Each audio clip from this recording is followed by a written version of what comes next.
Oui, Muhammad sallallahu alayhi wa sallam est le dernier messager envoyé à l'univers tout entier. Alladhina yattabi'una ar-rasul an-nabiy al-ummi, ceux qui suivent le messager, le prophète illettré.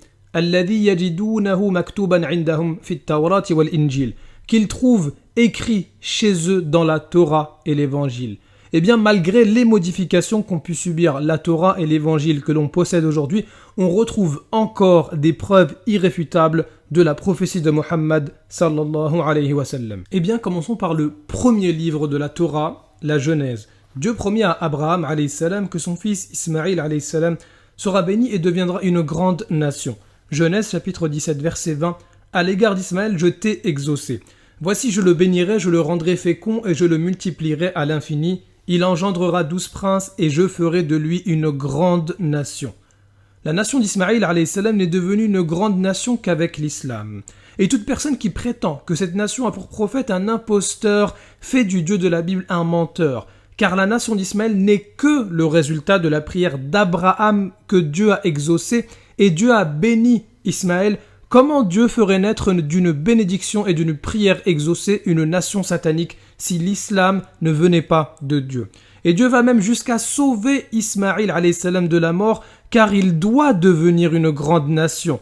Genèse chapitre 21 verset 18. Lève-toi, prends l'enfant, saisis-le de ta main, car je ferai de lui une grande nation.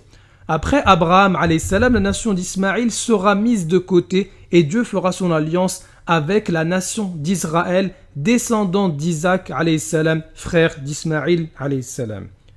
Par la suite, la nation d'Israël va transgresser au point même de renier le Messie Jésus alayhi salam. C'est alors que Jésus alayhi salam va leur annoncer que la prophétie va leur être ôtée et va être donnée à une autre nation. Premier livre des évangiles, Matthieu chapitre 21, verset 43. C'est pourquoi je vous le dis, le royaume de Dieu vous sera enlevé et sera donné à une nation qui en rendra les fruits. Eh bien, la seule nation qui avait été mise de côté, prophétisée à Abraham alayhi salam, c'est la nation d'Ismaël. Ainsi, Jésus alayhi salam annonce aux Juifs que Dieu va changer de nation. On passera des enfants d'Israël aux enfants d'Ismaël. Ainsi, la nation islamique est prophétisée dans les premiers livres de la Torah et de l'Évangile. Mais une grande nation ne peut venir qu'avec un leader et Muhammad sallallahu alayhi wa sallam est le prophète de cette nation. Il est lui-même prophétisé dans le dernier livre de la Torah et dans le dernier livre de l'Évangile. Deutéronome chapitre 18 verset 18. Je leur susciterai du milieu de leurs frères un prophète comme toi, en parlant à Moïse. Je mettrai mes paroles dans sa bouche et il leur dira tout ce que je lui commanderai. Ce prophète doit faire partie des frères des enfants d'Israël. Mais la Torah considère les enfants d'Abraham comme des frères. Les enfants d'Ésaü sont les frères des enfants d'Israël, car ils ont pour ancêtre commun Isaac.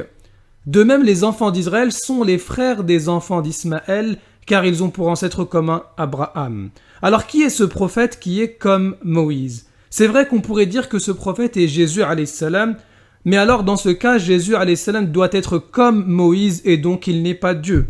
Mais ce qui prouve que Jésus alayhi salam n'est pas le véritable accomplissement de Deutéronome 18, c'est que le même Jésus alayhi salam va annoncer après lui quelqu'un qui correspond véritablement à la description de Deutéronome 18. Dernier livre des évangiles, Jean chapitre 16 verset 13, quand le consolateur sera venu, l'esprit de vérité. Il vous conduira dans toute la vérité, car il ne parlera pas de lui-même, mais il dira tout ce qu'il aura entendu et il vous annoncera les choses à venir. Jésus alayhi salam annonce après lui quelqu'un qui ne parlera pas de lui-même, qui ne fera que répéter la parole de Dieu, ce qui correspond exactement à la fonction d'un prophète, et c'est là la description de Deutéronome 18, un prophète comme Moïse qui répète la parole de Dieu. Ce prophète est Muhammad sallallahu alayhi wa sallam qui ne parlait pas de lui-même. وَمَا يَنطِقُ عَنِ الْهَوَى إِنْ هُوَ إِلَّا وَحْيٌ يُوحَى. Il est le consolateur qui est une miséricorde pour l'univers. وَمَا أَرْسَلْنَاكَ إِلَّا رَحْمَةً لِلْعَالَمِينَ. Toute l'humanité doit suivre ce consolateur, car il a reçu l'esprit de vérité qui est le Coran, la dernière révélation pour guider l'univers. وَكَذَلِكَ أَوْحَيْنَا إِلَيْكَ رُوحًا مِّنْ أَمْرِنَا ما كنت تدري ما الكتاب ولا الإيمان ولكن جعلناه نورا نهدي به من نشاء من عبادنا وإنك لتهدي إلى صراط مستقيم صراط الله الذي له ما في السماوات وما في الأرض ألا إلى الله تصير الأمور